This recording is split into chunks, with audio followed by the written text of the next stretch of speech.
اپنے آپ کو کیسے بچا کے رکھنا ہے، کس خوبصورتی کے ساتھ محتاط انداز میں قدم آگے بڑھانا ہے، یہ اگر کسی نے سیکھنا ہے تو سیدنا صدیق اکبر سے سیکھے۔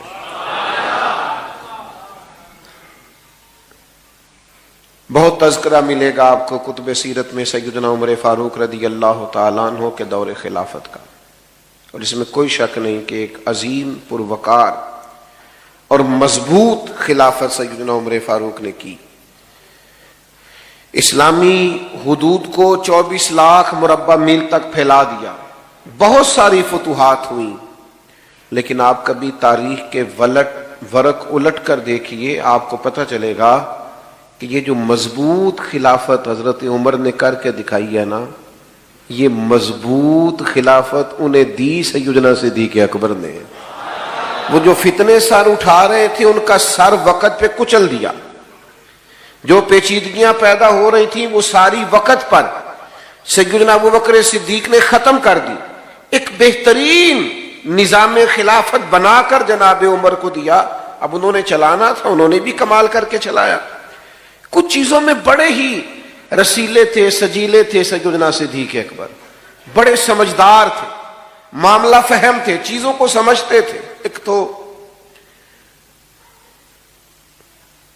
لوگوں کا خیال ہے مال کمانا فن ہے، لوگ سائیڈ بزنس کرتے ہیں، دیکھتے ہیں کون کامیاب چل رہا ہے، اس سے جا کے گزارش کرتے ہیں کہ یار مجھے بھی شامل کر لیں، پھر دیکھتے ہیں آج کل کون سا کاروبار ٹھیک ہے، اس کاروبار میں شامل ہو جاتے ہیں۔ لوگوں کا خیال ہے پیسے کمانا فن ہے، لیکن بزرگ فرماتے ہیں کہ کمانا بھی فن ہے پر خرچ کرنا اس سے بڑا فن ہے، یعنی کہاں لگانا ہے، کس ترتیب سے لگانا ہے، بندہ کنجوسی سے بھی بچے اور اسراف بھی نہ ہو، اور وہ مال کو صحیح جگہ پہ خرچ کرنے میں کامیاب ہو جائے، یہ بھی فن۔ اور یہ بھی یاد رکھیے گا کہ آپ نے محنت سے کمایا ہے، آپ کے پاس حلال کا ہے، جائز ہے، ایک ایک روپیہ جائز ہے، پھر بھی مالک آپ نہیں، کیونکہ مالک ہوتے تو حساب تو نہ دینا پڑتا، مالکوں نے کبھی حساب نہیں دیا۔ لیکن یہ جو ہمارے پاس ہے ثم لتسألن یومئذ عن النعیم، ایک ایک نعمت کا سوال ہوگا، اور صحیح بخاری میں موجود ہے، حضور فرماتے ہیں قیامت میں اللہ یہ بھی پوچھے گا کمایا کہاں سے تھا، اور یہ کہاں کیا تھا، چونکہ ہم مالک حقیقی کمانے، میں نے کہا جائز طریقے سے کمانے کے بعد بھی ہم اس کے حقیقی مالک، چونکہ مالک اللہ ہے تو اللہ کی رضا کے مطابق خرچ کرنا پڑے گا۔ حضرت صدیق اکبر کا کمال یہ ہے کہ کمال طریقے سے کمایا، پر اس طرح خرچ کیا کہ خرچ کر کے اللہ کو بھی راضی کر لیا، اللہ کے رسول کو بھی راضی کر لیا۔ یہ بڑا کمال ہے۔ یہاں علماء تشریف فرما ہے، حضور کی خدمت میں ایک صحابی نے کہا تھا میں سارا ہی اللہ کی راہ میں مال خرچ کرنا چاہتا ہوں، تو نبی کریم نے منع کر دیا، میرے بچے کسی اور کی طرف دیکھتے رہے، سارا مال اللہ کے راستے میں خرچ کرنے سے من۔ حضرت ثابت بن قیس نے بھی کہا تو حضور نے منع کیا، حضرت کعب بن مالک نے بھی توبہ قبول ہونے پہ کہا تو حضور نے منع فرمایا، حضرت ابو لبابہ نے توبہ قبول ہونے پہ عرض کی حضور سارا خرچ کرنا ہے۔ چلیں جن کا مطالعہ زیادہ ہے وہ شاید کچھ اور نام بھی پیش کر سکیں، نبی کریم صلی اللہ تعالی علیہ وسلم نے کل مال، ایک موقع پہ حضرت سعد بن ابی وقاص نے بھی کہا تو فرمایا چوتھا حصہ دو، باقی اپنے بچوں کے لیے چھوڑ دو، وہ بعد میں کسی کے سامنے ہاتھ پھیلائیں تو یہ درست نہیں ہے۔ حضور سارا قبول نہیں فرماتے، منع فرما دیتے، قربان جائیں۔ یہ صدیق اکبر ہے، یہ اس طرح سے سارا لائے ہیں کہ کپڑے بھی اتار کے لے آئے، یہ سارا ہی لے آئے۔ باقیوں کے لیے قاعدہ یہ تھا کہ آپ چوتھا حصہ لائیے، 3 حصے گھر میں رکھیے، سارا نہ لائیے، قبول نہیں کیا جائے گا۔ لیکن یہ صدیق اکبر ہیں، لائے بھی سارا ہے، قبول بھی سارا ہی ہو گیا ہے۔ لٹایا راہ حق میں گھر کئی بار، 1-2 بار نہیں،